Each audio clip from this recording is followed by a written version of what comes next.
Hello everyone, আসসালামু আলাইকুম। আজ আপনাদের সাথে শেয়ার করব কোনো রকম রোদে দেওয়ার ঝামেলা ছাড়াই কাঁচা আমের আমসত্ত্ব তৈরির সহজ রেসিপি। এই আমসত্ত্বগুলো তৈরি করা এতটাই সহজ, আপনারা তৈরি না করলে বুঝতেই পারবেন না। তো বন্ধুরা, কথা না বাড়িয়ে চলুন মূল প্রস্তুত প্রণালীতে যাওয়া যাক। আমসত্ত্ব তৈরি করার জন্য এখানে 1 কেজি কাঁচা আম নিয়েছি। দেখি বুঝতে পারছেন। এখন একটি পিলারের সাহায্যে আমের খোসা ছাড়িয়ে নিতে হবে। আমগুলো এমনভাবে খোসা ছাড়িয়ে নিতে হবে যাতে আমের উপরে কোনো সবুজ অংশ না থাকে। দেখুন, আমি খুব ভালোভাবেই পরিষ্কার করে খোসা ছাড়িয়ে নিচ্ছি। দেখুন, খোসা ছাড়িয়ে নেওয়া হয়ে গিয়েছে। এভাবে করে একই প্রসেসে সবগুলো আমের খোসা ছাড়িয়ে নেব। দেখুন, সবগুলো আমের খোসা ছাড়িয়ে খুব ভালোভাবে ধুয়ে নিয়েছি। এখন একটি চাকুর সাহায্যে আমগুলো ছোট ছোট টুকরো করে কেটে নিতে হবে। যেহেতু আমগুলো সেদ্ধ করব, যত ছোট টুকরো করে কেটে নেওয়া হবে তত তাড়াতাড়ি সেদ্ধ হয়ে যাবে।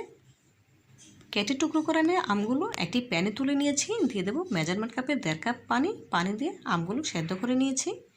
চুলে একটি প্যান বসিয়ে নিয়েছি। দিয়ে দিচ্ছি মেজারমেন্ট কাপের 1 কাপ চিনি দিয়ে ক্যারামেল তৈরি করে নেব। যেহেতু আমসত্ত্বে কোনো রকম ফুড কালার অ্যাড করব না, চিনি দিয়ে ক্যারামেল তৈরি করলে এতে করে আমসত্ত্বের কালারটা অনেক বেশি সুন্দর আসবে। কোনো রকম পানি ছাড়াই কিন্তু আমি ক্যারামেলটা তৈরি করে নিচ্ছি। চিনিতে আমি কোনো পানি অ্যাড করিনি, পানি ছাড়াই ক্যারামেলটা তৈরি করে নিচ্ছি। আর কীভাবে করে নিচ্ছি সেটা দেখেই বুঝতে পারছেন। এই পর্যায়ে পুরোপুরি চিনিটা গলে গিয়ে ক্যারামেলের খুব সুন্দর কালার চলে এসেছে, দেখেই বুঝতে পারছেন।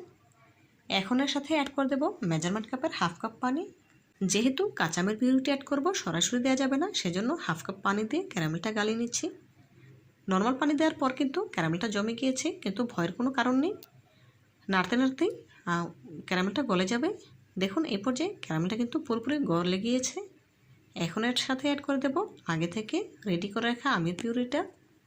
কাঁচা আমের পিউরিটা আমগুলো যখন সেদ্ধ হয়ে গিয়েছে তখন একটি হ্যান্ড উইক্সের সাহায্যে খুব ভালোভাবে নেড়ে চেড়ে গালিয়ে নিয়েছি। তারপর একটি ছাঁকনিতে করে ছেঁকে নিয়েছি। এতে করে আমসত্ত্বটা খুবই মসৃণ হবে। সেজন্য ভিডিওটি স্কিপ হয়ে গিয়েছে, সেজন্য আপনাদের দেখাতে পারলাম না। এখন ক্যারামেলের সাথে খুব ভালোভাবে নেড়েচেড়ে মিশিয়ে নিয়েছি। দিয়ে দিচ্ছি 1 চা চামচ লাল মরিচের গুঁড়া, 1/4 চা চামচ পরিমাণ হলুদ গুঁড়া, স্বাদ মতো লবণ। নেড়েচেড়ে খুব ভালোভাবে মিশিয়ে নেব। আমি আমার পরিমাণ মতো ঝাল দিয়েছি, তবে আপনারা যদি এর থেকে কম বা বেশি খেতে চান সেক্ষেত্রে আপনারা আপনাদের স্বাদ মতো দিয়ে নেবেন। 1 টুকরো দিয়ে দিলাম দারচিনি। দারচিনি দেওয়ার কারণে খুব সুন্দর ফ্লেভার আসবে, খেতে অনেক বেশি ভালো লাগবে। এখন অনবরত নেড়েচেড়ে আমের পিউরিটাকে জাল করে ঘন করে নিতে হবে। যেহেতু আমের পিউরিটা এমনিতেই ঘন, নড়াচড়া না করলে প্যানের তলায় জমে যেতে পারে, সেজন্য অনবরত নেড়েচেড়ে জাল করে নিতে হবে। দেখুন, এই পর্যায়ে আমের পিউরির কালারটা কিন্তু অনেকটাই চেঞ্জ হয়ে এসেছে, দেখি বুঝতে পারছেন। দেখুন, এই পর্যায়ে আমের পিউরির মিশ্রণটা কিন্তু অনেকটাই ঘন হয়ে এসেছে। এখন ফ্লেভারের জন্য যে দারচিনির টুকরোটা দিয়েছিলাম সেটা তুলে ফেলে দিচ্ছি। কতটুকু জাল করলে বুঝতে পারবেন আমসত্ত্বের জন্য পিউরিটা পুরোপুরি জাল হয়েছে। যখন আমের পিউরি থেকে মোটা মোটা বলক আসবে তখন বুঝতে পারবেন আমের পিউরিটা আমসত্ত্বের জন্য পারফেক্টভাবে রেডি হয়ে গিয়েছে। আমি আরও একটি টিপস দেখিয়ে দিলাম। স্প্যাচুলার মাঝ বরাবর একটি দাগ টেনে দিয়েছি। দেখুন, 2 সাইড থেকে কিন্তু মিলে যায়নি। এমন হলেই বুঝতে পারবেন পিউরিটা পারফেক্টভাবে জাল করা হয়ে গিয়েছে। গ্যাসের ফ্লেম অফ করে দিয়েছি। এখন যে থালাতে আমসত্ত্বটা তৈরি করব তাতে সামনে একটু সরিষা তেল মাখিয়ে নিচ্ছি। এতে করে আমসত্ত্বটা শুকিয়ে যাওয়ার পর যখন তুলব তখন আর থালাতে লেগে থাকবে না। গরম অবস্থাতেই থালাতে ঢেলে নিচ্ছি। অবশ্যই এই কাজটি গরম থাকা অবস্থাতেই করতে হবে, এতে করে আমসত্ত্বটা অনেক বেশি মসৃণ হবে। খুব ভালোভাবে ট্যাপ করে নিচ্ছি যাতে করে ভেতরে কোনো বাবলস থাকলে বেরিয়ে আসে আর আমসত্ত্বটা সব দিকে সমান হয়।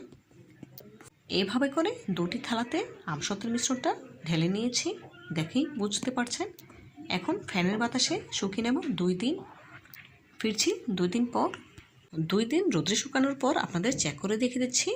দেখুন, আমার আঙুলে কিন্তু একটু লেগে আসেনি, তার মানে পারফেক্টভাবে শুকিয়ে গিয়েছে। এখন একটি চাকুর সাহায্যে কেটে নিচ্ছি, সাইড থেকে আগলা করে তুলে নিচ্ছি। দেখেই বুঝতে পারছেন কতটা পারফেক্টভাবে শুকিয়েছে। যদি না শুকাতো তাহলে কিন্তু থালাতে লেগে থাকতো, ওঠানো যেত না। কতটা মসৃণ হয়েছে দেখেই বোঝা যাচ্ছে। এখন আমসত্ত্বটাকে রোলের মতো করে নিচ্ছি। আমি রোলের মতো করে নিচ্ছি, আপনারা চাইলে অন্য যে কোনো শেপে কেটে নিতে পারেন, কোনো অসুবিধা নেই। দেখুন সাইডের আরও একটি অংশ তুলে নিচ্ছি, কতটা মসৃণ হয়েছে দেখেই বুঝতে পারছেন। এইভাবে করে সবগুলো রোল করে নিয়েছি। মাশাআল্লাহ, আমসত্ত্বের ফাইনাল লুক দেখুন, দেখতে কতটা সুন্দর এবং লোভনীয় লাগছে। দেখতে যতটা সুন্দর হয়েছে খেতে তার থেকেও অনেক বেশি মজাদার। আপনারা একবার হলেও বাসায় ট্রাই করবেন এবং খেয়ে আমাকে কমেন্ট করে জানাবেন কেমন হয়েছে। আজকের মতো বিদায় নিচ্ছি, আল্লাহ হাফেজ।